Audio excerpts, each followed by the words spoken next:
Hay preguntas en psicología que los números, por sí solos, simplemente no pueden responder. O sea, ¿cómo se siente de verdad vivir una experiencia? ¿Qué historia nos cuenta la vida de una persona? ¿O cuáles son esas reglas invisibles que gobiernan a una comunidad?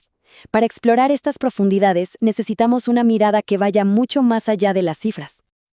Para eso, vamos a explorar 4 lentes, 4 maneras de mirar. Primero, el que se enfoca en la experiencia vivida. Luego, el que analiza la historia personal. Después, uno que se sumerge en la cultura de un grupo. Y finalmente, uno que construye teoría desde la realidad misma. Empecemos.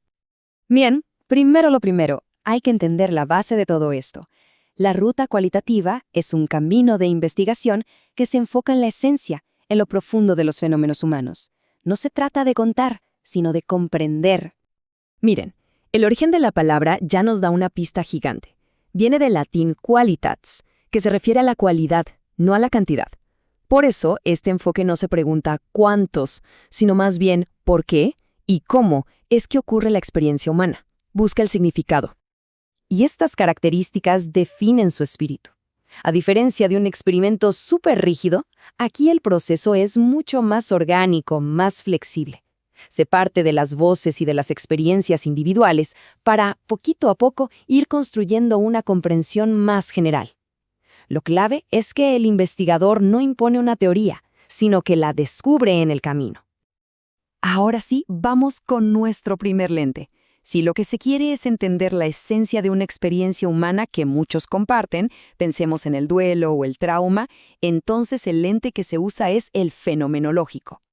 La palabra crucial aquí es experiencia. Este diseño no pregunta qué fue lo que pasó, sino cómo se vivió eso que pasó.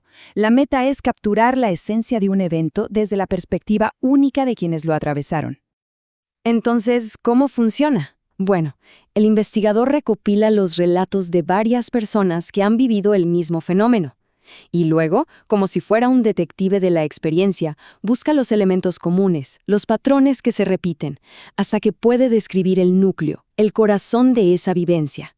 Este ejemplo ilustra su poder de una forma brillante. En lugar de aplicar una teoría ya hecha sobre el trauma, un estudio fenomenológico escucharía las voces de los sobrevivientes para entender, desde su perspectiva, qué significó esa experiencia.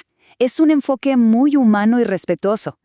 En resumen, la fenomenología no busca la historia, sino la esencia de lo vivido. Pasemos a nuestro segundo lente, que cambia un poco el foco.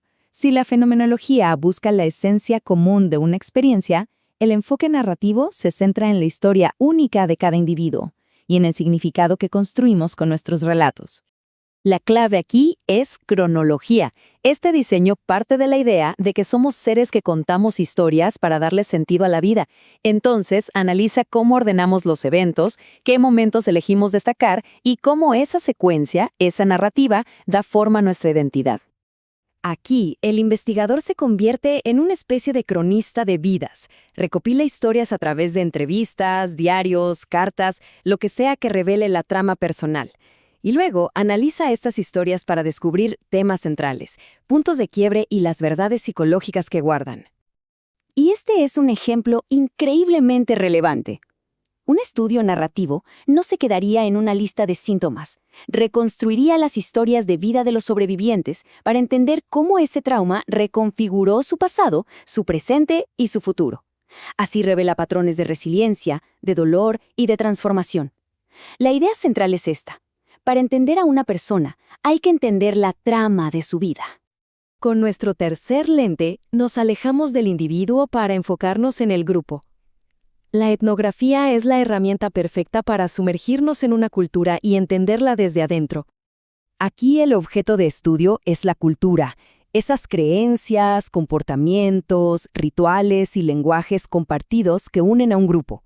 Y ese grupo puede ser desde una tribu hasta una empresa o incluso un grupo de terapia. El etnógrafo no es un observador distante. Para nada.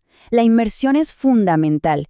Tiene que pasar mucho tiempo en el campo, participando, escuchando, observando, para así poder captar esas reglas no escritas y esos significados compartidos que definen a la comunidad. Es un trabajo de paciencia y de mucha profundidad. Esto demuestra lo útil que puede ser en la práctica. Para entender el bullying, no es suficiente con hacer encuestas. Una etnografía podría revelar cómo la cultura de una escuela, las jerarquías entre estudiantes, la actitud de los maestros, los espacios físicos, permite o incluso fomenta el acoso. Ofrece una visión mucho más completa. En definitiva, la etnografía revela las reglas no escritas que gobiernan a un grupo. Y llegamos al último lente. Este tiene un objetivo muy particular y ambicioso. No solo describir, sino generar una teoría completamente nueva, directamente desde los datos. A ver, el punto crucial es que invierte el proceso tradicional de la ciencia. No se empieza con una teoría para ver si encaja con la realidad. No, se empieza con la realidad, con los datos crudos, para construir desde ahí una teoría que la explique.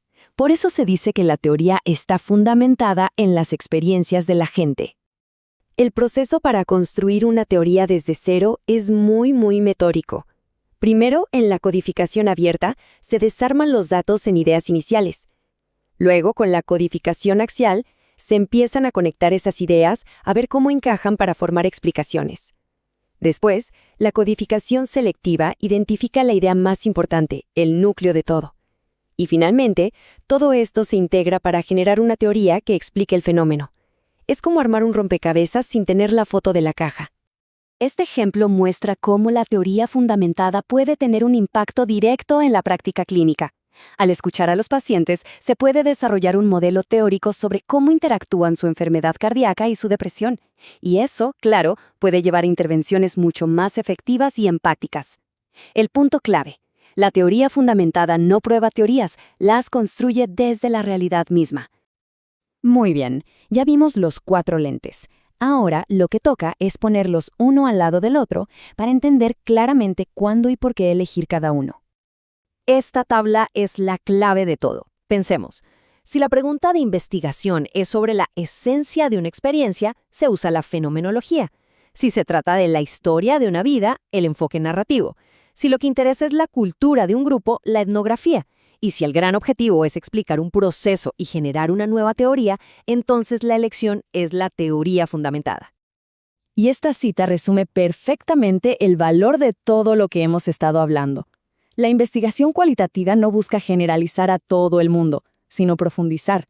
Nos da la textura, el contexto, los detalles, todo eso que los números a menudo dejan por fuera. Terminamos con esta pregunta, que nos invita a reflexionar sobre la importancia de estos lentes. Porque para entender de verdad la complejidad del ser humano, a veces hay que dejar de contar y empezar a escuchar.